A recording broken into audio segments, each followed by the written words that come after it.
Hey, I want to say thank you for Better Together. We had a wonderful time. This process has been extraordinary. Thank you for your level of participation in whatever that was. Thank you so much. We'll be announcing the results of Better Together later in November. Second, I wanted to tell you that we're going to be hosting the global event of the Wesleyan Covenant Association, and that will be here on Saturday, November the 9th, and this will be a wonderful worship experience for us. We're going to have some wonderful speakers, and you're going to be also hearing about information about the life of the future of the denomination. Different possibilities are going to be brought forward. Third, I wanted to introduce today our new sermon series. As I'm going to be in Denver, Lonnie and Logan are turning 4 and 2. And so we're going to be in Denver with our granddaughters. But we're beginning a new series. It's called The Second Mountain. And our speaker this morning is going to be a pastor maybe you've not met, Robert Duran. You'll notice from his accent, he's not from Minnesota. He's from southern Oklahoma. He is a really, really great find. I'm so glad that Daniel Dennison knew who he was and wanted him to come and serve in pastoral care at Asbury. So he's going to be speaking today on the Second Mountain. This is the first of 6 sermons that we're going to be sharing. I hope you've got your sermon journal and that you'll be following with us through this. So here comes Robert. He's going to share with you from the Word of God. Glad you're here today. Good morning. If you would, find your pew Bible under the pews, and I'd ask you to find page 977. That's the Gospel according to St. Matthew, beginning in chapter 16 and verse 24. And I would ask you, if you would, read aloud together with me, and we'll read the first few verses down to 27. Let us read together the gospel of our Lord Jesus Christ. Then Jesus told his disciples, "If anyone would come after me, let him deny himself and take up his cross and follow me. For whoever would save his life will lose it, but whoever loses his life for my sake will find it. For what will it profit a man if he gains the whole world and forfeits his soul? Or what shall a man give in return for his soul? For the Son of Man is going to come with his angels in the glory of his Father, and then he will repay each person according to what he has done." This is the word of God for the people of God.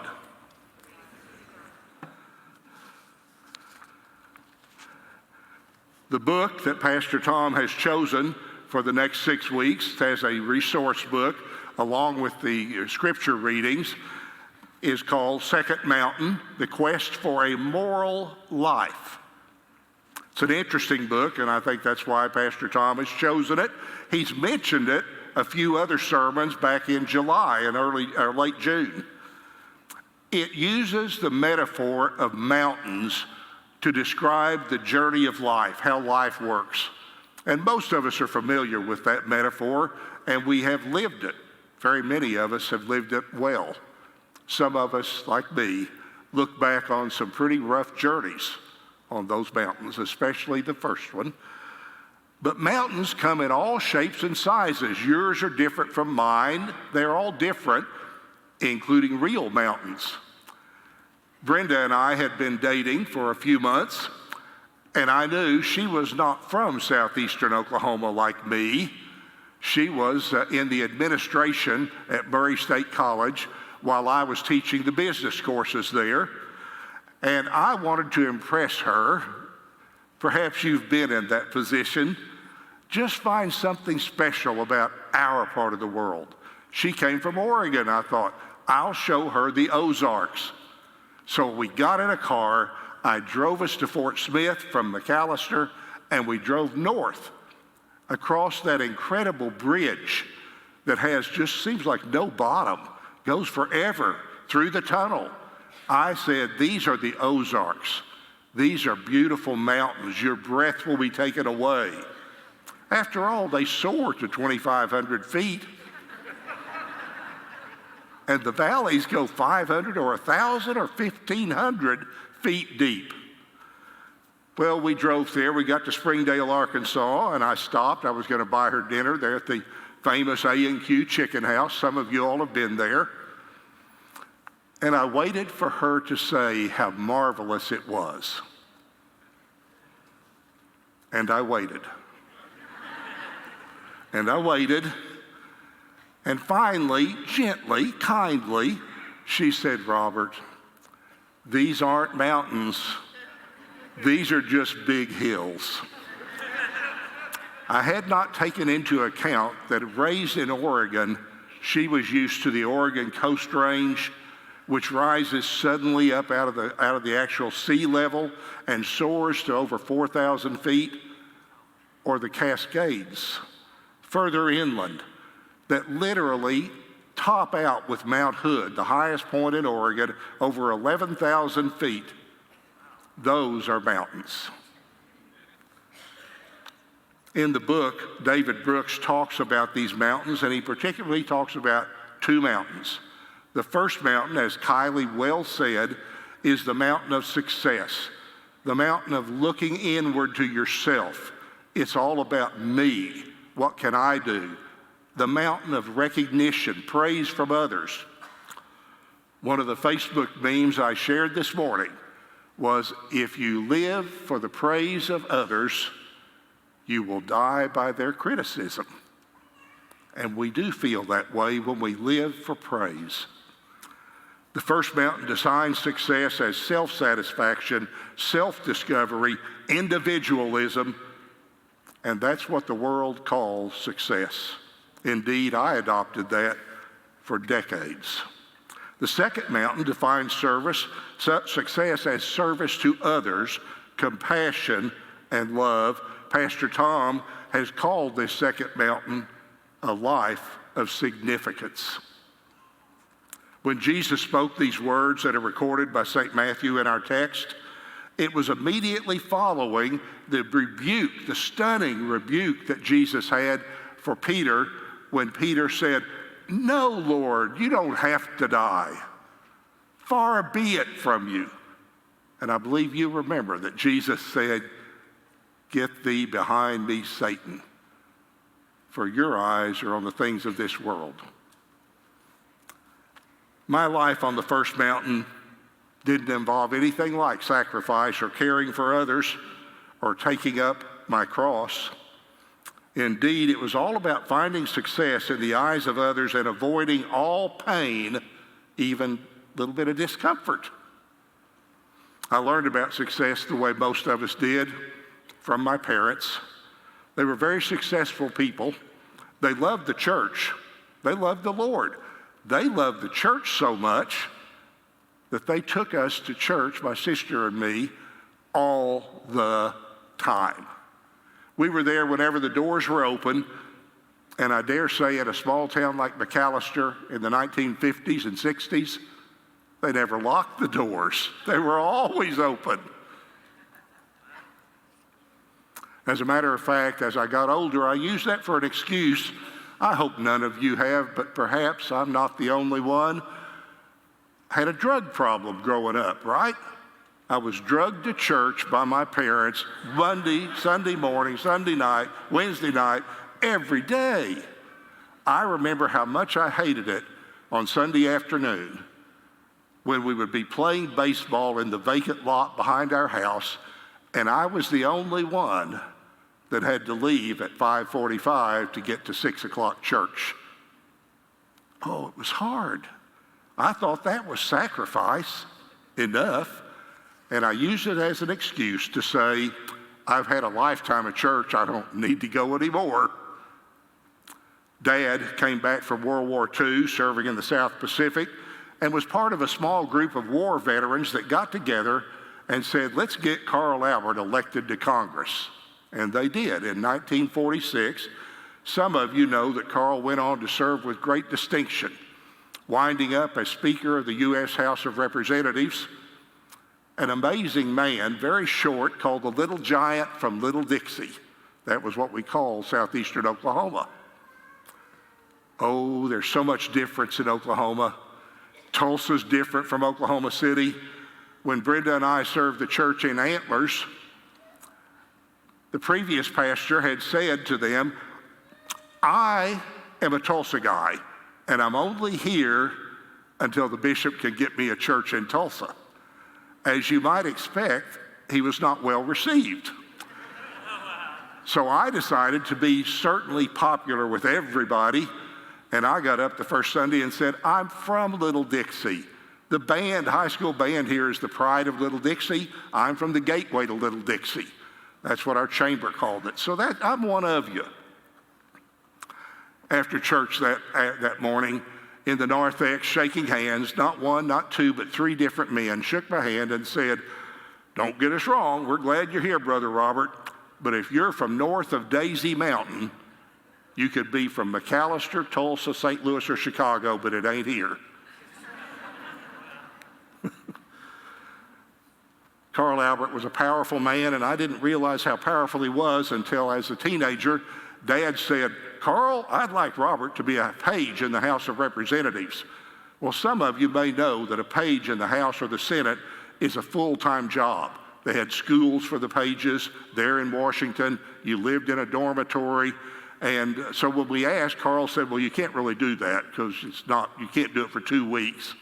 And Dad said, Carl, I bet you could make it happen. Sure enough, I was a page for 2 weeks. When I was in the Air Force, I made the mistake of telling Mother we marched to class every day. She said, well, surely not in the rain, Robert. And I said, well, yeah, even in the rain. And Mama said, well, we'll put a stop to that, and called Carl Albert. It wasn't long until the commanding colonel called me in and said, son, you won't have to march when it's raining. You're excluded from the marching. But I want to tell you, your file now has a big stamp that says CI on it. I said, what does that mean? He said, congressional influence. He said, you will not be popular with any commander you ever meet. And he was right.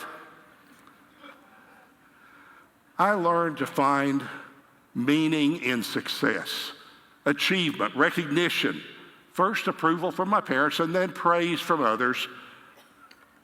At the age of 17, I first felt God's clear call on my life to serve in pastoral ministry. But I had already adopted a life goal of being the first guy in McAllister to have his and hers Mercedes. And I looked around, and there wasn't a single pastor in the whole town that owned one Mercedes. And I began climbing David Brooks' first mountain, self-centered success. I wanted it so badly. Everything came too easily for me. I suspect some of you know what I'm talking about.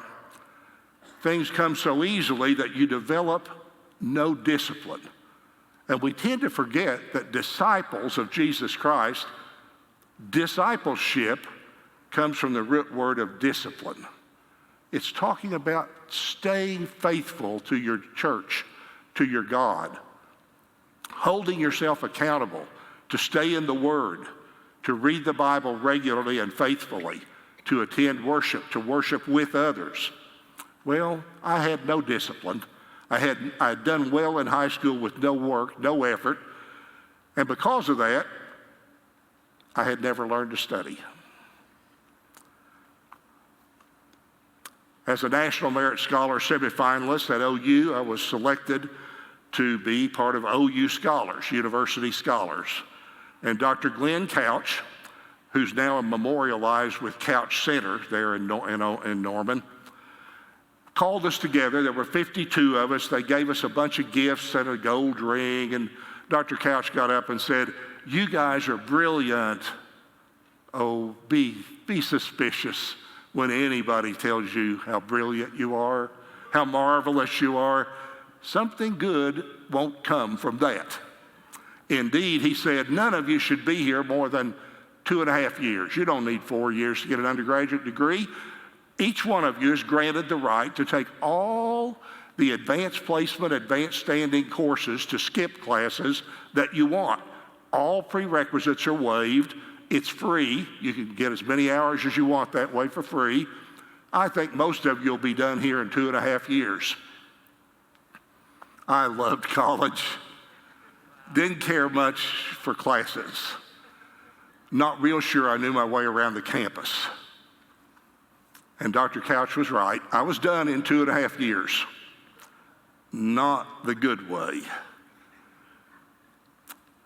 When the university asked me to leave, my dad had already sent a check for the next semester. They sent it back to him with a letter saying, "We're enclosing your check," and they had a message to him. And Dad, in deep disappointment over my failure, my embarrassment of the family, folded that letter up and saved it. It'll come back to us. When I flunked out, it didn't take long in 1969 to flunk out of college, and then the draft board sent you a greeting.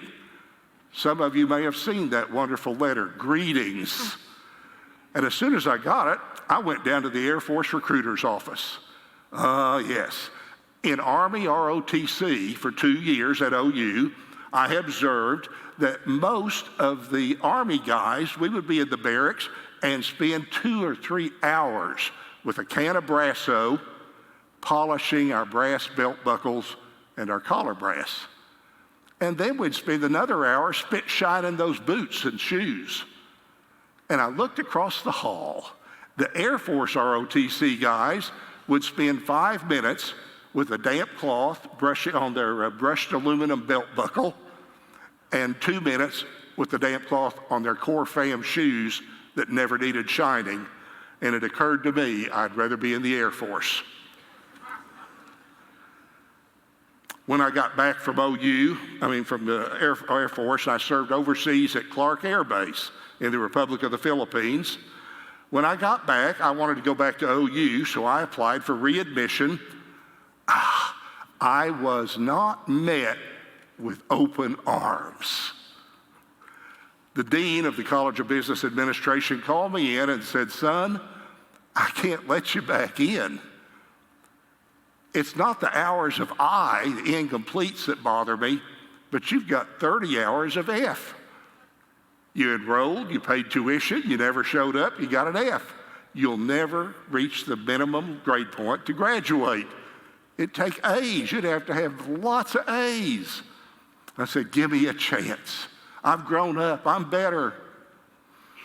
He said, "I'll make you a deal. If you can make a 4-point this next semester, taking at least 12 hours, I'll let you back in permanently." So I enrolled in 24 hours, made a 4-point, got readmitted, and that's how I wound up with a degree from OU. After that, I went back to the family insurance agency, Duran and Duran. No connection with Duran. Got to work with my dad and my half-brother, the business founded by my grandfather before World War I. And as one of the largest agencies for the Inhofe family's mid-continent casualty company here in Tulsa, we got to know that family rather well. As a matter of fact, Senator Jim Inhofe came right down to McAllister as a young man when his dad, Perry, sent him there to work at a branch claims office for Southeast Oklahoma.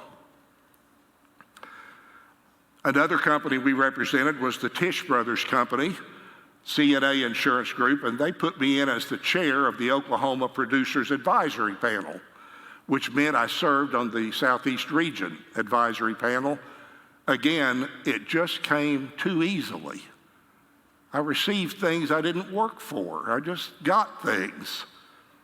But I will say that Southeastern Regional Panel, they take you to all kinds of luxury vacations everywhere, including a week at the Doral Golf and Country Club.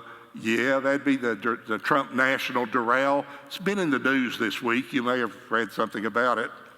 It is marvelous. My room, all wall of windows with drapes. When you pulled the drapes, there was the first tee for the Blue Monster course. Everything came easily. I was president of all the organizations in town, including Chamber of Commerce, and one year as president of the Chamber, another Grand Avenue United Methodist Church friend who I'd gone to high school with you would know Steve Taylor as the former Chief Justice of the Oklahoma Supreme Court. At that time, he was the mayor of McAllister.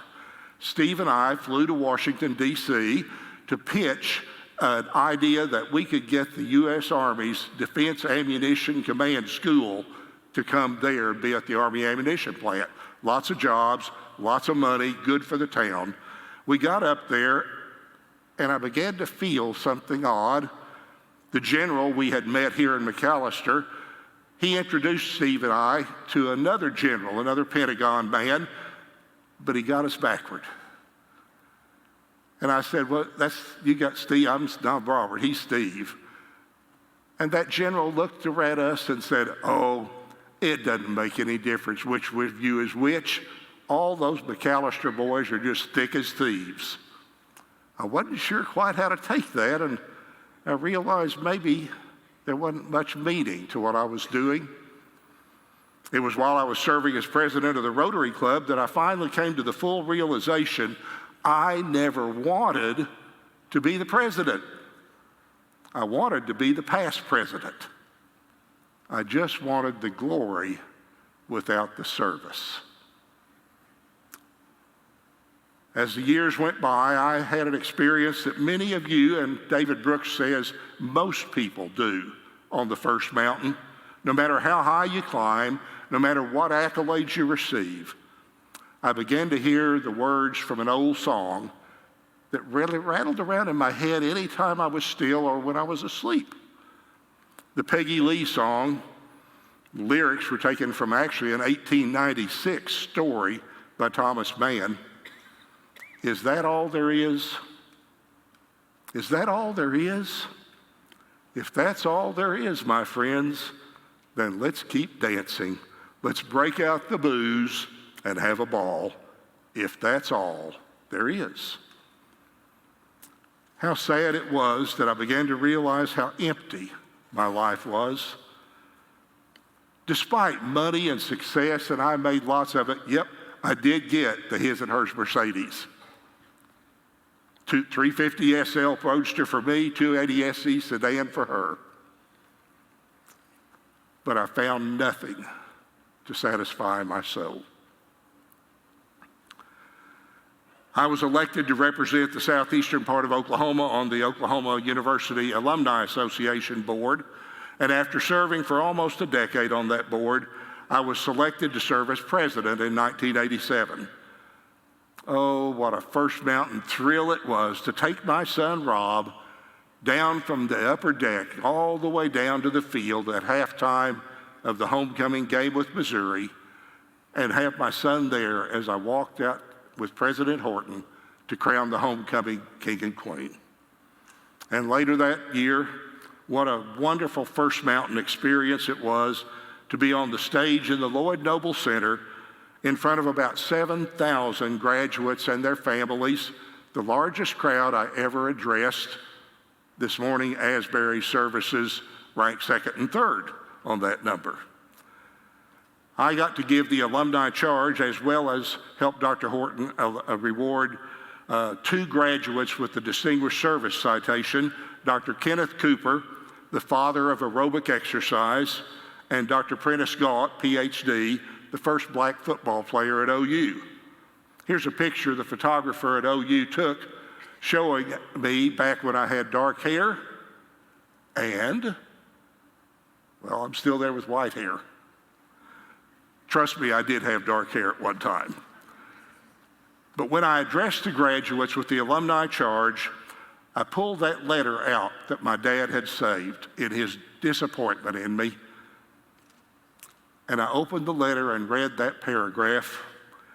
Mr. Duran, we do not want your money or your son at the University of Oklahoma. My theme that day was never give up. No matter how unlikely it looks, you might wind up reaching a goal that you never thought was possible.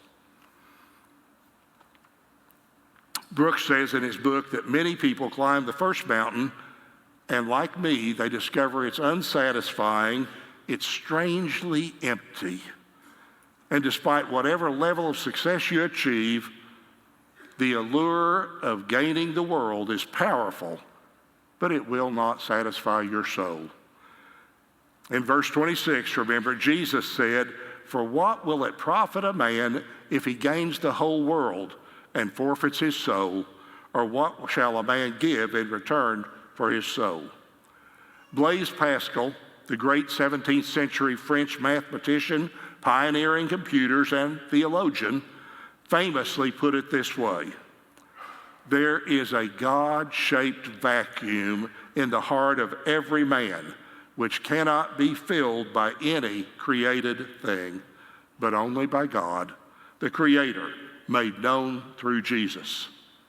Steve Jobs, the multi-billionaire founder of Apple, in some of his last words as he faced death, said this: "In other eyes, my life is the essence of success. But aside from work, I have little joy. And in the end, wealth is just a fact of life to which I am accustomed." Oh, how I knew that. How many times I thought, if I only had that car, if I was only president of this, if I only got praise, I'll be happy. And I wasn't. Perhaps you too have found an unexpected emptiness in vainglory, in riches, in power, in basking in the admiration of others. I think most of us get there at some point. When T. Boone Pickens, grandson of a Methodist preacher, funeral service was held at my sister's church, Highland Park United Methodist Church in Dallas. When T. Boone died, I believe almost everybody was well aware of the more than $1 billion he had given away, mostly to his alma mater, Oklahoma State University.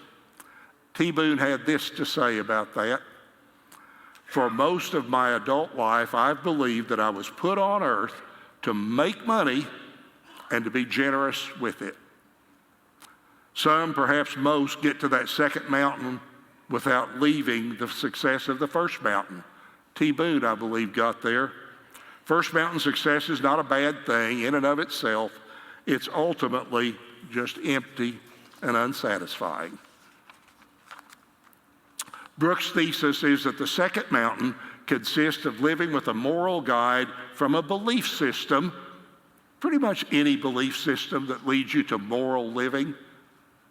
But I tell you, he's wrong. It's not true. Jesus Christ is the only way to find the second mountain for your life. The only way. It is in Jesus Christ that our life finds meaning and significance. But going up that second mountain, oh, the joy it gives you. I like to tell you it this way.